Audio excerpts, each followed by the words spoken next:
और अब बात मानसून की समय से पहले की दस्तक। दक्षिण पश्चिम राज्यों में मानसून आने से राजधानी दिल्ली समेत पूरे एनसीआर में मौसम में बदलाव आ गया है।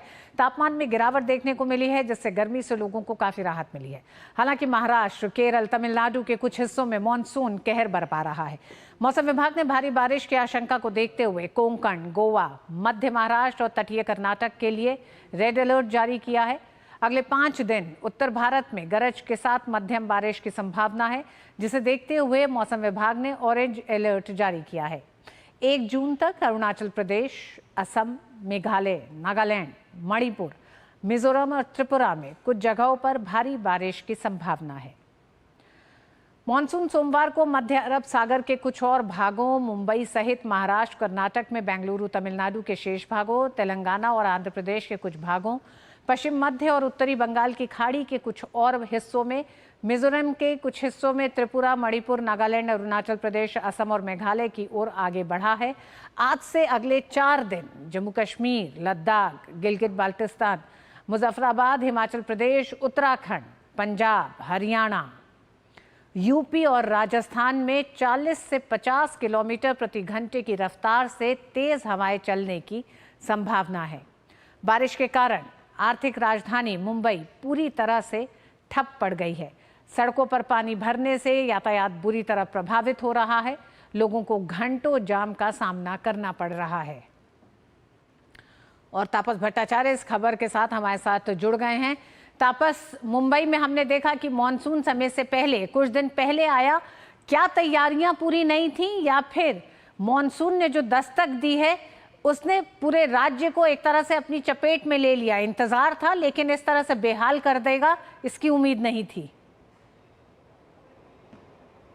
देखिए, सबसे पहले तो ये बताना चाहूँगा कि मानसून मुंबई में, महाराष्ट्र में बहुत पहले आया। इनफैक्ट ये जितने जल्दी आया है वो शायद 1950 के बाद ये पहला ऐसा टाइम है जब इतने जल्दी मानसून आएगा। इनफैक्ट 8 दिन पहले केरला में, सबसे पहले जो केरला में जो डेट था वो पहले जून का था। वो 2-3 दिन ऊपर नीचे होता, लेकिन 8 दिन पहले केरला में आया। और उसी के साथ साथ जो सिचुएशन बनी थी, जैसे हमने पहले भी कहा था कि एक लो प्रेशर एरिया तैयार हो रहा था, तो उस वजह से और ज़्यादा मानसून जल्दी महाराष्ट्र और आसपास के इलाकों में आया। उस वजह से अब जो वहाँ के लोकल अथॉरिटीज़ है, उन्होंने उनका, आपने जो कहा, दोनों ही चीज़ें सही है। एक तो जल्दी आया और लोकल अथॉरिटीज़ शायद उस तरीके से प्रिपेयर नहीं थी जिस तरीके से उनको होना चाहिए था, जिसका नतीजा हम देख पाते हैं कि विजुअल्स में कि सब जगह पे पानी भरा है। और मुंबई ऐसी जगह है जहाँ पे जो लो लाइंग एरियाज बहुत ज़्यादा है, तो बहुत जल्दी पानी भरता है। वही अगर मैं बात करूँ आसपास के केरला की बात करें, कर्नाटक की बात करें, इनफैक्ट अभी वार्निंग लगाई गई है।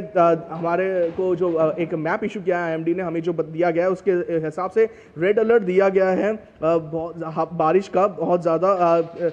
कोस्टल महाराष्ट्र, गोवा, कोस्टल कर्नाटका और केरला के आसपास की जगह पे, जहाँ पे बहुत ज़्यादा बारिश की चेतावनी जताई गई है। एक ऑरेंज अलर्ट भी जारी किया गया है यहाँ पे महाराष्ट्र में, इंटीरियर महाराष्ट्र में, गुजरात, मध्य प्रदेश, तेलंगाना, आंध्र प्रदेश, कुछ इलाके तमिलनाडु और छत्तीसगढ़ के, यहाँ पे भी ऑरेंज अलर्ट जारी किया गया है। वही अगर मैं बात करूं, अभी इसी वक्त IMD का एक बुलेटिन इश्यू किया गया है। उसके मुताबिक एक लो प्रेशर तैयार हुआ है north west Bengal, bay of Bengal के पास, उड़ीसा कोस्ट के पास। ये अगले 48 आवर्स में ज़्यादा, मतलब ये जो अभी लो प्रेशर एरिया है और ज़्यादा इसमें तब्दीली आ सकती है। Well marked low pressure area तैयार हो सकता है। उसी के साथ साथ चेतावनी दी गई है अगले 6 से 7 दिन के लिए बहुत ज़्यादा बारिश की, जैसे मैंने कहा केरला, कर्नाटका, कोस्टल महाराष्ट्र और गोवा के लिए। तो ये जो जगह है यहाँ पे बहुत ज़्यादा बारिश की चेतावनी अगले 6 से 7 दिनों के लिए दी गई है। एक और दिल्ली और आसपास के जो नॉर्थ वेस्ट पार्ट है भारत का, दिल्ली, NCR और हिमाचल प्रदेश, ये जो जगह है, यहाँ पे भी एक इशू किया गया एक वार्निंग की एक फ्रेश वेस्टर्न डिस्टर्बेंस आने की उम्मीद है 29 तारीख को। यानी कि 30 और 31 को हम देख पाएंगे कि नॉर्थ वेस्ट इंडिया में, दिल्ली, पंजाब, हरियाणा, इन सब जगहों पे थंडरस्टॉर्म या बारिश, हल्की हल्की बारिश होने की भी उम्मीद है। जिस तरीके से आपने देखा होगा पिछले 2-3 दिन पहले अच्छी खासी बारिश और बहुत ज्यादा तेज हवाएं चली थी, करीब 80 किलोमीटर प्रति घंटा। तापस, हम अभी तक देखते थे एल नीनो फैक्टर का जिक्र होता था, और एल नीनो फैक्टर को यह माना जाता था कि कम बारिश, देर से मॉनसून या मॉनसून में उतनी बारिश नहीं होने के लिए जिम्मेदार माना जाता था। ये जो बड़े परिवर्तन दिखाई दिए हैं, समय से इतना पहले मॉनसून का आ जाना, और ये जो आप एक पूरा एक जो कह रहे हैं कि एक कम दबाव का एक प्रेशर एक जो तैयार हो रहा है, इसके लिए क्या कारण मौसम विभाग बता रहा है? क्या वो बड़ी तब्दीलियां हो रही हैं? देखो, आपको शायद याद होगा कि जब ये मानसून आने से ठीक पहले एक साइक्लोनिक सर्कुलेशन चल रहा था पूरे वेस्ट कोस्ट पे।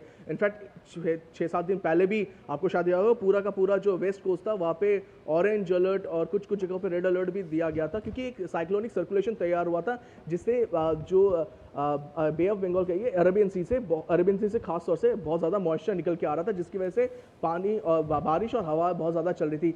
ये जो सिस्टम तैयार होता है इस तरीके के साइक्लोनिक सर्कुलेशन, उससे मानसून जो गति से आता है उस गति में परिवर्तन होता है, वो तेज हो जाती है, उसको उसकी आने की जो तीव्रता है वो बढ़ जाती है। और इसी वजह से हमने देखा कि इस बार मानसून जल्दी आया। इस बार एल नीनो भी नहीं है, लालीना भी नहीं है, ये न्यूट्रल उसे कहते हैं, न्यूट्रल सिस्टम बोला जाता है। लेकिन न्यूट्रल सिस्टम होने के बावजूद जो मानसून है वो बहुत अच्छे तरीके, इनफैक्ट मैं ये कहूँगा पिछली बार मानसून जो एक्सपेक्टेड था उससे थोड़ा कम जरूर आया। इनफैक्ट कुछ महीने जुलाई का महीना कम था, उसके बाद मानसून ने ज्यादा बिल्कुल तापस, मानसून का इंतजार जरूर था, लेकिन इस मानसून ने लोगों को बेहाल किया है।